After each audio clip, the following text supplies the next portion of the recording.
Chers amis, bonjour. L'apôtre Paul, dans ses épîtres, parle du dessein éternel de Dieu associé au mystère caché de toute éternité. Paul a eu des révélations extraordinaires. Il a été transporté au ciel. Et il est capital pour nous chrétiens de saisir ces pensées qui doivent élargir notre foi, qui bien souvent, on doit l'avouer, s'arrête à notre salut individuel. Pourtant, Paul dit que les autorités célestes, les anges, mais aussi les puissances spirituelles doivent connaître par l'Église la sagesse infiniment variée de Dieu. On a une sacrée responsabilité. Lisons ce passage, Éphésiens 3,10. À moi, le moindre de tous, cette grâce a été accordée d'annoncer aux païens la bonne nouvelle des richesses insondables du Messie et de mettre en lumière quelle est la dispensation du mystère caché de toute éternité en Dieu qui a créé toutes choses, afin que les dominations et les autorités dans les lieux célestes connaissent aujourd'hui par l'Église la sagesse infiniment variée de Dieu, selon le dessein éternel qu'il a mis à exécution par le Messie Yeshua, notre Seigneur. J'ai traduit volontairement Christ par Messie pour nous aider à sortir de l'état d'esprit chrétien qui souvent nous bloque. Pour beaucoup d'entre nous, premièrement, Jésus-Christ, quasiment un prénom et un nom, est arrivé il y a 2000 ans. Et nous sommes au travers de l'Église les instruments de Dieu pour changer le monde, le passé, l'Ancien Testament n'ayant que peu d'importance. Deuxièmement, Jésus-Christ prend toute la place à tel point que l'on confond Dieu le Père et le Fils. Mais Jésus a toujours dit qu'il ne faisait rien sans l'accord du Père. Il ne peut rien faire de lui-même, il ne fait que ce qu'il voit faire au Père. À la fin du discours concernant le mystère d'Israël, Paul s'écrit, Romains 11, 36. Dieu a renfermé tous les hommes dans la désobéissance pour faire miséricorde à tous. Ô profondeur de la richesse, de la sagesse et de la science de Dieu, que ses jugements sont insondables et ses voies incompréhensibles. C'est de lui, par lui et pour lui que sont toutes choses. Nous voyons que le dessein éternel de Dieu va plus loin qu'on ne le pense. C'est en effet insondable, selon le mot de Paul, et cela va plus loin que notre salut personnel. Dieu nous demande que nous soyons accomplis, matures. Toute l'écriture est inspirée de Dieu, dit la parole, pour que l'homme de Dieu soit accompli et propre à toute bonne œuvre. Alors, nous devons discerner le plan global. Avant Abraham, il y a eu 2000 ans, et déjà avec Enoch, petit-fils d'Adam, on invoquait l'Éternel. Puis il y a eu Enoch. Il marchait avec Dieu pendant 300 ans, comme Noé. Et entre les patriarches, Abraham, Isaac et Jacob, et Jésus, il y a eu aussi 2000 ans. Et nous voyons que tous ces héros de l'Ancien Testament marchaient et agissaient avec Dieu également. Et également, 1000 ans avant Jésus-Christ, il y a eu le roi David qui a manifesté le Messie souffrant, tandis que Salomon manifestait ou typifiait le Messie glorieux. Et même avant Adam, il y a eu la création de l'univers, c'est pas rien.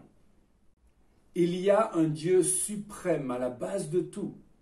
Le mot de Paul, de lui, par lui et pour lui, montre que Dieu a créé toutes choses pour les diriger vers un but suprême. Concernant l'homme, il a initié l'œuvre de salut, l'a exécutée et l'a conduit, il en est la fin dernière. En fait, nous sommes souvent atteints de myopie spirituelle. Nous avons du mal à voir loin. Et l'Église occidentale, celle qui ne vit pas la persécution, tient un peu de l'Église de Laodicée. Elle a besoin d'un collier. Parlons maintenant du Messie de toute éternité. Messie vient du mot Machar, oindre, qui a donné le titre Mashiach, celui qui doit délivrer Israël et établir le royaume millénaire.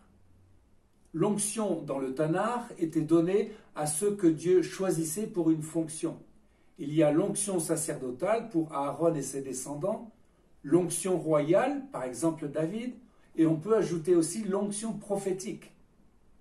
Cette onction consacrait la personne pour une œuvre précise et recevait la puissance de l'Esprit de Dieu pour l'aider dans sa tâche. Et en tant que chrétiens, nous recevons cette onction au travers du baptême du Saint-Esprit. Acte 1:8, vous recevrez une puissance quand le Saint-Esprit viendra sur vous. Notons que cette onction fait de nous un ambassadeur de Christ, un fils de roi et sacrificateur. D'une certaine manière, le Jésus de l'Église a reçu en priorité l'union sacerdotale pour l'œuvre de la croix, en étant à la fois l'Holocauste et le souverain sacrificateur. Le Seigneur avait l'Esprit en plénitude. Il possédait également l'onction prophétique et royale, mais sa royauté sera manifestée clairement lorsque le Messie viendra après s'être révélé à son peuple Israël. Alors, selon l'image d'Apocalypse 19, il sera ce chef de guerre, un roi puissant pour régner sur la terre. La notion de Messie est de toute éternité, comme Yeshua, Jésus-Christ, existait avant toute chose. Avant qu'Abraham fût, je suis. Fantastique déclaration qui a dû rendre bouche bée de stupeur les pharisiens. Jésus proclamait clairement sa divinité. Je suis Anihu. Seul Dieu Elohim pouvait dire ça. Et pourtant Jésus dira qu'il n'a rien fait sans l'accord du Père. Et voilà un mystère encore une fois qui est insondable. Lisons Colossiens 1:15.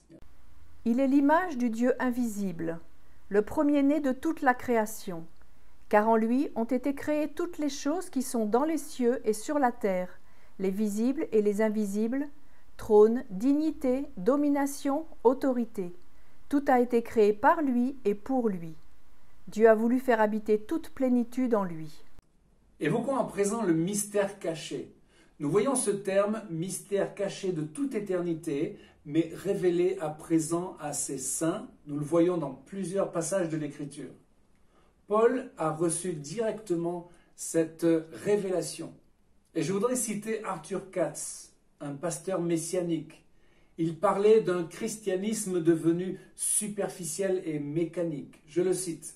« À mon avis, nous sommes condamnés à demeurer dans cette condition affligeante tant que nous n'aurons pas pris à cœur les desseins éternels de Dieu, car c'est là son intention normative pour son Église.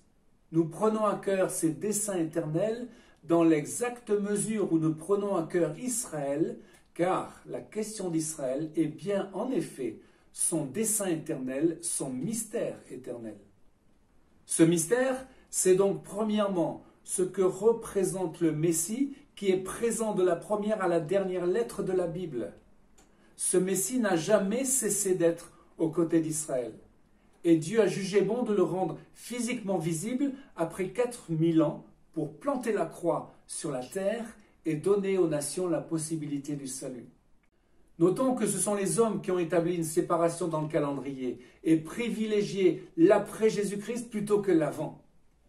C'est ensuite le mystère d'Israël qui est lié à celui du Messie devant régner à Jérusalem. Sans Israël et sans la connexion avec la judéité de Christ, l'Église est condamnée à tomber dans le piège que Paul dénonce. Romains 11, 19. Tu diras donc, les branches ont été retranchées afin que moi je sois greffé. Cela est vrai. Elles ont été retranchées pour cause d'incrédulité, et toi tu subsistes par la foi. Ne t'abandonne pas à l'orgueil, mais crains, car si Dieu n'a pas épargné les branches naturelles, il ne t'épargnera pas non plus. Terminons avec cette expression qui vient de Jésus selon Éphésiens 2,14. Nous devons devenir un seul homme nouveau. Car le Messie, issu de Dieu, par son sacrifice, a fait tomber le mur de séparation, l'inimitié. Et chers amis, nous devons acquérir une foi authentique et complète selon le mot hébreu shalem. Toute notre vision de la foi et de l'Église doit être élargie pour être alignée sur les intentions originelles de Dieu, en saisissant la compréhension du mystère caché et de son dessein éternel. Le cri de Paul en Romains 9, que je sois anathème, c'est le cri du Seigneur. Dieu ne veut pas seulement la restauration d'Israël, mais il veut aussi la transfiguration des chrétiens. Que le Seigneur, dans sa messianité, dans sa judéité, nous y aide. Amen. Chers amis, à une prochaine fois pour une nouvelle vidéo en direct de Jérusalem.